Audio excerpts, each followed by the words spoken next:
Assalamualaikum warahmatullahi wabarakatuh. Selamat pagi anak-anak semuanya. Minggu lalu kita sudah mempelajari materi tentang jurnal penyesuaian.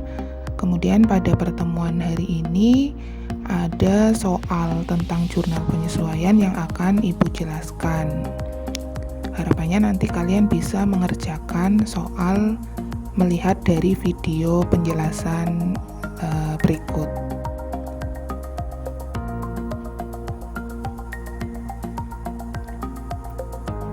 Diketahui ada UD lancar rezeki dengan neraca saldo. Ini untuk neraca saldonya. Kemudian pada akhir tahun Desember 2020 ada soal penyesuaian. Ini soalnya Ibu jelaskan di Microsoft Excel. Ada 10 soal, kita akan bahas satu per satu. Yang pertama, soal 1, persediaan barang dagangan setelah dilakukan stok opname sebesar Rp17.500.000. Nah, di sini kita menggunakan metode pertama, yaitu pendekatan laba rugi. Membutuhkan 2 akun, ada income summary atau ikhtisar laba rugi dan merchandise inventory atau persediaan barang dagang. Di neraca saldo itu 6.500.000, maka di penyesuaiannya kita kredit. Ya, di kredit berarti kan nanti saldonya adalah 0. Setelah saldo dienolkan, kemudian dimunculkan saldo yang sesuai stok opname atau penyesuaiannya tadi di soal. 17.500.000 di debit. Nah, ini berkebalikan. Jadi yang pertama mengenolkan atau menghilangkan saldo lama, lalu memunculkan saldo yang baru. Itu untuk pendekatan laba rugi.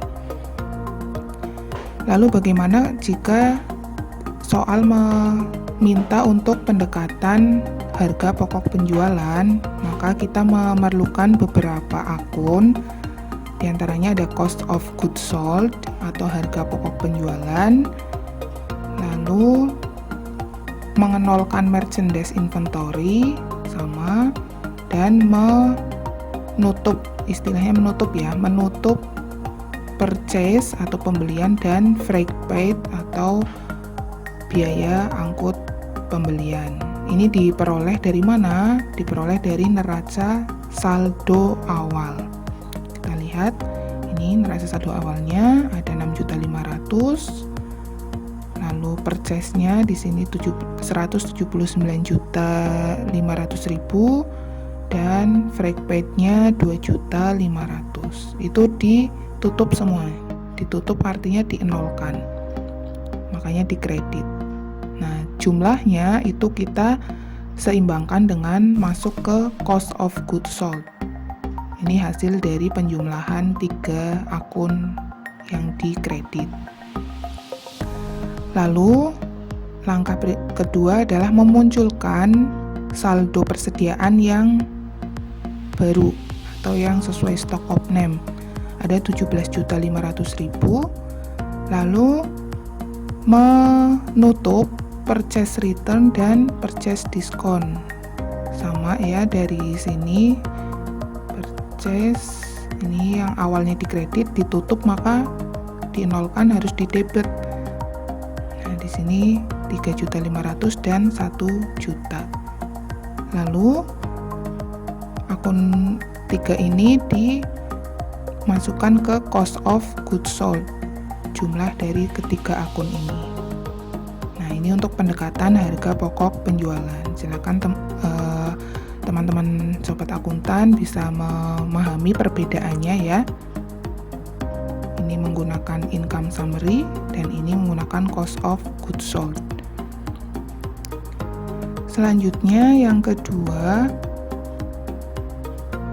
soalnya adalah Kas telah dilakukan hitung secara fisik sebesar Rp3.300.000. Ternyata perbedaan disebabkan oleh pengambilan pribadi sebesar Rp500.000. Nah, di saldo awal kasnya Rp3.800.000. Setelah dihitung fisik kok ternyata hanya Rp3.300.000. Nah, ini sebabnya diketahui dari pengambilan pribadi. Maka kalau ada prefer, ini dalam bahasa Inggrisnya drawing, ini kita debit, kreditnya kas. Nah, nanti saldo akhirnya pasti jadi sesuai ya, 3.800.000 kurangi 500.000 kan hasilnya sesuai hitung fisik, 3.300.000. Oke, lanjut ke soal ketiga. Ada sewa dibayar di muka untuk 2 tahun. Nah, di sini terhitung mulai 1 Februari 2020. Jadi selama 2020 hanya 11 bulan ya yang sudah menjadi beban. Perhitungannya menjadi 11 per 24. 24 itu jumlah bulan dalam 2 tahun. Kali 4.800.000.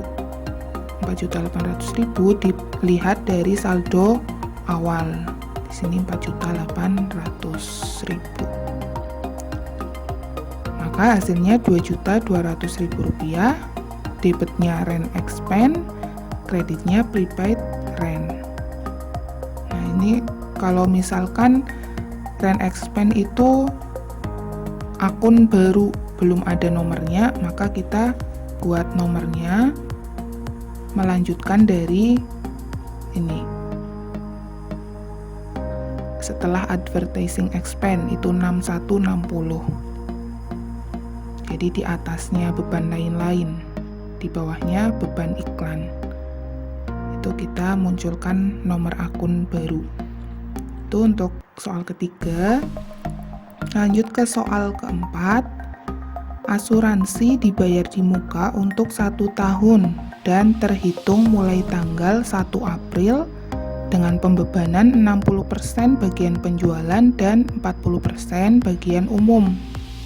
Kalau dihitung 9 bulan yang sudah menjadi beban, yaitu dari April sampai dengan Desember. Kita hitung 9 per 12 kali 3 juta. 3 juta itu diperoleh dari saldo awal ini, prepaid insurance. Hasilnya 2.250.000. Nanti kita plat ke bagian penjualan 60%-nya, ke bagian umum 40%-nya. Dimasukkan di sini sales insurance expense sama office insurance expense. Ini sama juga karena akun yang baru, maka kita lanjutkan 6170, 6180. Kalau ini akun lama udah ada nomornya. Itu nomor 4. Lanjut soal penyesuaian kelima. Ada biaya iklan dibayar untuk 10 kali penerbitan dan baru diterbitkan 3 kali. Artinya masih ada sisa 7 kali yang belum menjadi beban. Nah, karena ini menggunakan metode pendekatan beban ya, jadi kita cari prepaid advertising-nya, justru cari yang belum menjadi beban untuk dimunculkan di penyesuaian. Nah, ini 7 per 10 kali Rp2.500.000. 2.500.000 dari mana? Itu dari advertising expense di sini. Hasilnya Rp1.750.000. Soal kelima masih separuh lagi ya. Semangat untuk anak-anakku semuanya. Di sini ada kendaraan disusutkan dengan metode garis lurus. Nilai residunya 2 juta dan berumur 13 tahun. Sedangkan peralatan penyusutannya 10% langsung dari harga perolehan. Nah, di sini ada 2 metode ya. Pertama metode garis lurus, yang kedua langsung kalikan harga perolehan. Untuk kendaraan itu berarti 15 juta. 15 juta itu diperoleh dari harga perolehan di neraca saldo awal dikurangi nilai residunya, itu kurangi 2 juta dibagi 13, nanti hasilnya 1 juta. Lalu yang peralatan itu langsung 10% dari 10 juta, langsung tanpa ada nilai residu maupun umur ekonomis. Jadi tergantung soal, kalau soal minta metode garis lurus ya kalian hitung dengan rumus tersebut. Kalau langsung tarif berapa persen ya langsung saja. Nanti masuk ke vehicle depreciation expense, ini akun baru. Equipment depreciation expense, ini juga akun baru.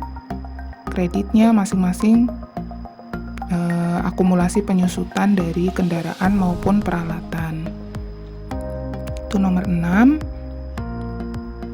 Nomor 7, bunga atas hutang bank 12% per tahun yang dibayar tiap tanggal 1 Maret dan 1 September. Maka beban bunga yang belum dibayarkan adalah yang 1 September sampai 31 Desember. Ada 4 bulan yang belum dibayarkan. Jadi 4/12 kali 12%-nya 15 juta itu 1.800.000. Jadi hasilnya Rp600.000. Langsung masuk ke beban bunga interest expense dan kreditnya interest payable atau beban atau utang bunga. Ini karena akun baru juga kita masukkan setelah akun payable 21/20. Untuk soal ke-8, ini ada piutang dagang ditaksir tidak tertagih 5% dari saldo piutang. Nah, kita hitung saja 5%-nya saldo piutang. Kita lihat saldo piutang itu 30.500.000. Jadi 30.500.000, 5%-nya itu 1.525.000. Nah, namun sudah ada cadangan kerugian di allowance for doubtful debt. Sudah ada 650.000. Maka kita cuma tinggal menambahkan berapa. Itu dilihat dari hasil 1.525.000 dikurangi 650.000. Yaitu 875.000. Itu yang perlu ditambahkan ke allowance. Allowance kan kredit, ditambahkan berarti sama-sama kredit. Debitnya bad debt expense. Nih ya, jadi harus dihitung selisihnya kalau memang ada cadangan sebelumnya. Lanjut ke nomor 9.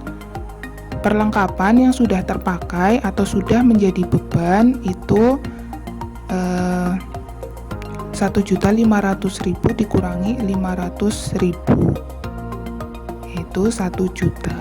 1.500.000 berasal dari neraca saldo awal ini. Kemudian 500.000 itu saldo akhirnya yang ada di soal penyesuaian. Jadi yang terpakai 1 juta. Nanti dihitung beban bagian toko itu 75%-nya 1 juta. Bagian kantor 25%-nya. Tinggal masukkan ke akun ini. Store itu artinya toko, office itu kantor. Ini juga akun baru. Lalu kreditnya supplies 1 juta. Yang terakhir ada pajak penghasilan ditaksir Rp368.750. Tinggal ditulis saja income tax expense debitnya, lalu kreditnya income tax payable. Beban pajak penghasilan dan kreditnya hutang pajak penghasilan. Ini juga akun baru untuk yang utang. Berarti di bawahnya interest payable tadi. Setelah itu tinggal dijumlahkan. Pastikan balance. Oke, itu sekian untuk penjelasan UD Lancar Rezeki. Silakan teman-teman pahami, dipelajari, nanti kalau sudah siap mengerjakan soal latihan yang Ibu berikan.